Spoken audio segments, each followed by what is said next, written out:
आपने कहीं? एक बार एक गोपी गई यशोदा मैया के पास, मैया तो जाके बोली, मैया मेरे घर में सत्यनारायण भगवान की पूजा है वारी है। मैया बोली, तो गोबर को चौका लगानो है, आपकी एक गैया है, बाको गोबर वामे तो सुगंधी आवे, तो मेरा मन है कि आप आज्ञा करें तो नेक्स्ट समय गोबर ले जाऊं अपने घर में नेक लेपन कर। मैया बोली, गोबर भी कोई मांगे वाली चीज है, ले जा। ठाकुर जी चुपचाप सुन रहे थे। तुरंत ठाकुर जी बाहर निकल गया, काय को ले जाएगी मैया जी ऐसे? अरे लाला गोबर ही तो मांग रही है, तू काय को चिल्ला रहा है? मैया एक बात बता। बोले, कहा सानी कौन करे गौशाला में? बोले, हम लोग करें। भूसा कौन खरीद के लामे? बोले, हम लोग लामे। गैया कौन की? हमारी। भूसा कौन ने खायो? हमारी गैया ने। गोबर कौन कौन इक्सो? हमारी गैया को तुझे क्यों लेके जाएगी? गोबर भी हमारे पास ही रहेगो। इतनी मेहनत करके हम बाकू भूसो खवामे और गैया पेट में ले जाके पचावे, फिर गोबर बन के निकारे और बाकू जी गोपी ले जाएगी। तो मैया पता है 33 करोड़ देवता रहे गैयान में, लेकिन इन 33 करोड़ देवता और पूरे ब्रह्मांड की इच्छा होती है लक्ष्मी प्राप्ति को। लक्ष्मी पतो कहां रे? गैया गोबर में। हम अपनी घर की लक्ष्मी ना देंगे या कुयाते मना कर दे। नारद जी बोले, आपने वर्णन किया ऐसे कन्हैया का जो गोबर के पीछे पूरे गोकुल में कलेश कर रहे हैं। गोपी बोली, लाला मेरे घर सत्यनारायण की पूजा है, ले जान दे। बोले, ठीक है ले जा, लेकिन बाकी बदरे कहा दे के जाएगी? बोले, कहा दे जाऊं तू ही बता दे। बोले, जितनो गोबर लेके जाएगी उतनो लोना मक्खन दे के जानो पड़ेगा। गोबर के बदले मक्खन मांग रहे हैं। ठीक है लाला दे दूंगी। अब मैया तो चली गई यशोदा मैया। बोले, लाला तू माने ना, छोटी सी बात पे झरे लड़ा रहा हो, बता गोबर के पीछे कोई लड़े करे? और ठाकुर जी इतने ध्यान से खड़े हैं कि नेको ज्यादा नहीं ले जाए, गोबर गिनवा रहे हैं वहां पे। अब गोपी उठा के ले जा रही है, ले जा करके अपने यहां धरियावे, फिर लेके आवे परात, फिर गोबर समेटे। ठाकुर जी बोले, नेक रुक जा। बोले, कहा? बोले, हम पे गिनती तो आवे ही ना है, अब तू कितना गोबर ले जा रही है, मैं कैसे गिनूंगा? गोपी बोली, लाला जी तो अब काम खराब है क्यों, और कहीं मैं ज्यादा गोबर लेगी कम मक्खन देगी? तो बोले, हाँ यही बात है, अब या को तो कुछ निधान तो बताना पड़ेगा, मैं कैसे गिनूं गोबर, मुंह पे तो आवे ना गिनती। ठाकुर जी बोले, एक काम ऐसा क्या? बोले, कहा? बोले, तू जितना गोबर ले जाए उतनी गोबर की बिंदी बना के, टिप्पी बना के तू मेरे मुंह पे लगा दियो, और मैं अंत में यशोदा मैया तक गिनवा लूंगा, उतना मक्खन दे जाइयो। यशोदा मैया पे गिनती आवे। कैसे भोरे भारे ठाकुर जी हैं, बताओ। ये ब्रह्मांड नायक हैं, इन्होंने पूरा विश्व बना रखा है, और ब्रज में कैसी लीला करें। गोपी के तो मन, अच्छा गोपी का काम तो 1-2 परात से ही हो जाना था, लेकिन ठाकुर जी के संग आनंद आरो लीला करवे में हमारे 10-15 परात ले गई। बार बार आवे और गोबर उचाए के और वहां में तो एक टिप्पी निकाले और लाला के मुंह पे लगा दे। दूसरी बार आवे, फिर परात उठावे, लाला की नाक पे लगा दे। तीसरी बार आवे, ठाकुर जी के गाल पे लगा। ठाकुर जी इतने जैसे एक्साइटेड बालक होता है ऐसे उछल रहे हैं जोर जोरते। बोले, इतना मक्खन मिलेगा अब? और जबकि वो बात है कि घर में मक्खन के कुआं हैं, लेकिन ना दूसरी को मक्खन खाऊंगा।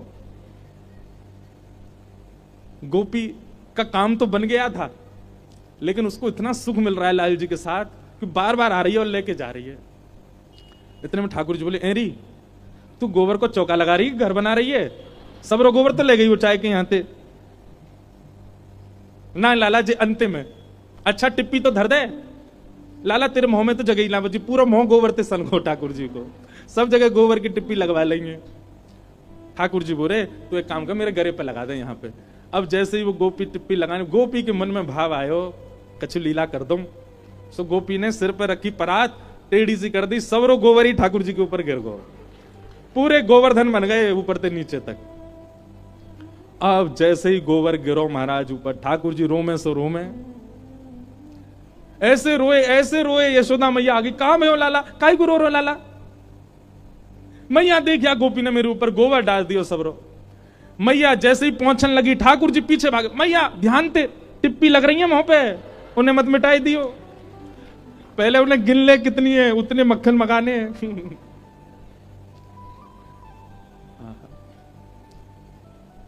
कैसे कोई प्रेम ना करे इतने ऐसे स्वभाव वालों से। और वही नारद जी महाराज कह के जा रहे हैं, बताओ आपने ऐसी लीलाओं का कहीं वर्णन किया जहां परमात्मा श्री कृष्ण, परब्रह्म श्री कृष्ण, त्रिलोकीनाथ, जगत नियंता श्री कृष्ण ऐसी लीला कर रहे हैं? वेद व्यास जी बोले ऐसी लीलाएं तो, बोले इसीलिए आपका मन अशांत है क्योंकि आपने जितने भी ग्रंथ लिखे उनको श्रवण करने के बाद व्यक्ति की ठाकुर जी के प्रति आस्था हो जाएगी, व्यक्ति की ठाकुर जी के प्रति श्रद्धा हो जाएगी, व्यक्ति की ठाकुर जी के प्रति विश्वास हो जाएगा। पर ऐसा कुछ लिखिए जिसके श्रवण के बाद व्यक्ति का ठाकुर जी के प्रति प्रेम हो।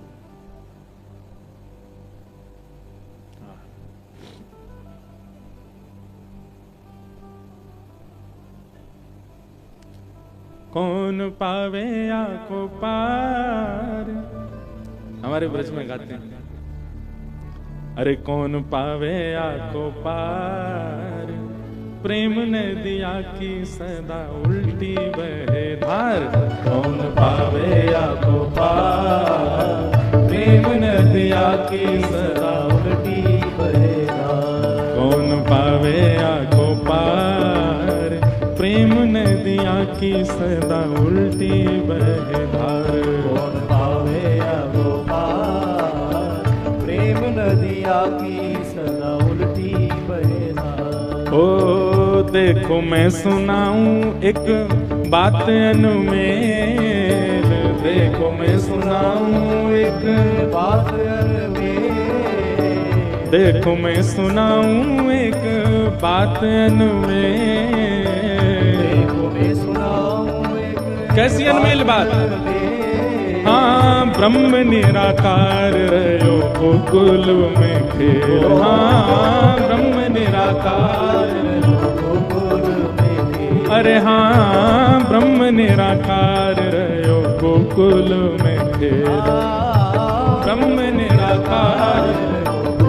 हाँ ओ नंद यशोदा के द्वार, यशोदा के द्वार, नंद यशोदा के द्वार, यशोदा के द्वार। हाँ प्रेम ने दिया की सदा उल्टी बहे धार।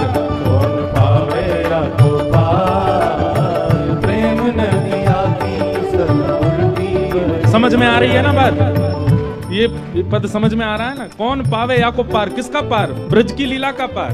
क्यों, प्रेम नदिया की सदा उल्टी। प्रेम नदी वो नहीं जो सीधी बहे, प्रेम तो वही है जहां सब काम उल्टे ही उल्टे हो। मैं अरे कौन पावे आको पार, प्रेम नदिया की सदा उल्टी बहे धार। कौन पावे आको पार, प्रेम नदिया की सदा उल्टी बहे धार। कौन पावे आको पार, प्रेम नदिया की सदा उल्टी बहे धार। कौन पावे आको पार, प्रेम नदिया की सदा उल्टी। लेखक कहते हैं विष्णु अवतार विश्व पोषण करन, विष्णु अवतार विश्व पोषण कर, विष्णु अवतार विश्व पोषण करन, विष्णु अवतार विश्व पोषण कर। हाँ सोई कर चोरियां अहिर करन, सोई कर चोरियां अहिर करन। ओ सोई कर चोरियां अहिर करन। सोई कर चोरियां अहिर। कैसे, निज प्रभुता विसार, प्रभुता विसार, निज प्रभुता विसार, प्रभुता विसार। हाँ प्रेम नदिया की सदा उल्टी बहे धार। कौन पावे आको पार, प्रेम नदिया की सदा उल्टी बहे धार। अरे कौन पावे आको पार, प्रेम नदिया की सदा उल्टी बहे धार। पावे आको पार, प्रेम नदिया की सदा उल्टी बहे धार। कौन पावे आको पार, प्रेम नदिया की सदा उल्टी बहे धार। कौन पावे आको पार, प्रेम नदिया की सदा। प्रेम प्रधान, आपने भाव नहीं लिखे हैं इसीलिए आपका मन अशांत है। कि भवतानुदित प्रायम यशो भगवतो मलम, ये नैवाशौ न तुष्येत मन्ये तद्दर्शनम किलम।